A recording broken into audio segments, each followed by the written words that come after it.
Renovating in France, more sanding to do. So one of my least favourite jobs around the house. The ceiling downstairs is in a bit of a state because at some stage there's been a fire which has sort of torn through sections of this part of the house, and it was never properly repaired. And what they did, they put these horrible sort of panels that were nailed onto the joists that are there to sort of hide it, and then they painted over these panels, and it was really naff. So the panels got stripped off to reveal what was above, which was there were holes in there, and there was sort of lots of the ceiling had sort of come down in places. So I then decided I would infill with bits of it's a question of what do you do. Do you, because the ceilings themselves are cob, so the ceilings are the soil and straw. So do you take all of that down and then just plasterboard it, which I wasn't keen on doing because it's quite thick. It's about 15 centimeters thick, that flooring, about 6 inches thick, and obviously it's got a good insulating quality as far as I'm concerned. So I didn't want to just rip it all out and then plasterboard it and then insulate it with something else when it's already got some sort of natural insulation there. So I decided what I would do, I would fill in the bits that needed plasterboarding where the holes were and start to filler it. And it's very uneven. So then when you come to filler, after fillering, then you get to the point where you're going to have to sand it down again. And it isn't a finished surface anyway, because it's going to need a little bit more fillering over the top of the fillering that's been done and been sanded. So it's just one of those things. You pays your money and you takes your choice. And this is what I've done. So I've decided that's what I'm going to do. And it was just a question of, like, let's just add a couple of hours spare. And I thought, well, let's just do it. I've been kind of putting it off. And it's exposed a few issues. So it was probably as well that I did decide I would just crack on with it. It is an old dilemma when you're doing renovation in France. It's a lot of it is a hard graft and decisions that you have to take and get on with it. So this is what I was doing here. So this was a couple of hours spent with my cheap sander, just going over the areas as best as I could. Like I said, it's exposed a lot of problems, the ceiling, and things that will have to be taken care of before I can put any kind of finish on it. But I'll cover that in the following videos because it's quite involved to a degree. But with all these things, it's like the preparation makes the finish so much better.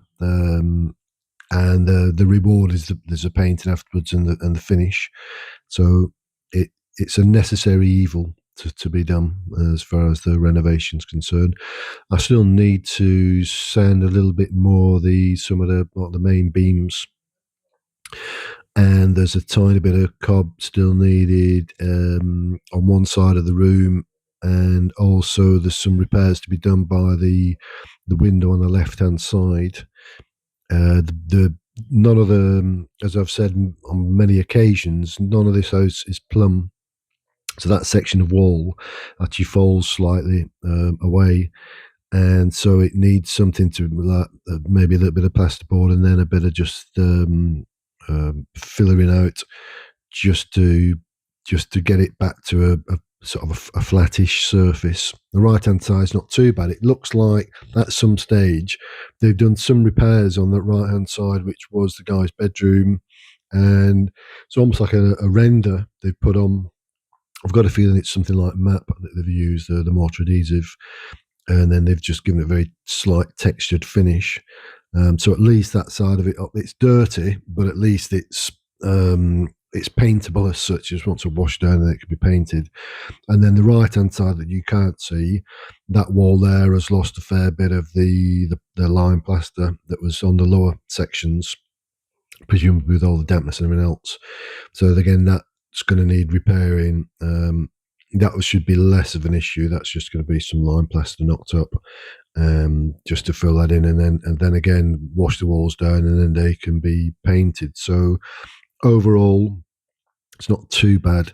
The chimney breast, I need to cut a section in so that I can put the wood burner into its final position, and then it's a question: do I knock the entire chimney breast out there, or do I just certainly the bottom part, sort of the sill part, will get taken out, and I've got a feeling I'll possibly just sort of box in where the chimney was or is, and just do it that way. I've got a couple of 3 boards, plaster boards left over. That might just be the way forward there, or I could, I don't know, make a bit of shelving or whatever in there. Probably won't. That's just probably a bad idea. I'll probably just board over it, and have some shelving maybe the opposite side where the consumer unit is, just to bring it flush. It's all the decisions you're going to have to make, isn't it? I'm kind of making them on site as I go, because I have got no plan to this. I had no great plan to this. It wasn't like, what, it all happened kind of quick. I saw the property, I decided I was going to buy it. I bought it, and everything went through fairly quickly because the paperwork had been done for a previous potential buyer who couldn't stump up with the money quick enough. So the whole transaction went through in a matter of sort of 2 or 3 weeks rather than 2 or 3 months. And then I just thought, I knew the roof needed doing, so I thought I'd better crack on with the roof, etc. So I hadn't given a lot of thought to what I was going to be doing internally. Initially, I could have just plasterboarded the entire area out. It would have been a lot quicker and finished it that way, but it would have looked naff as well. So I'm quite very pleased that I've taken the time and I've exposed the beams, trying to be as sympathetic to the building as I can be. So I never sat down. I would sort of look around and think, right, that window obviously needs replacing, that window needs replacing, that door needs replacing, that door needs fixing.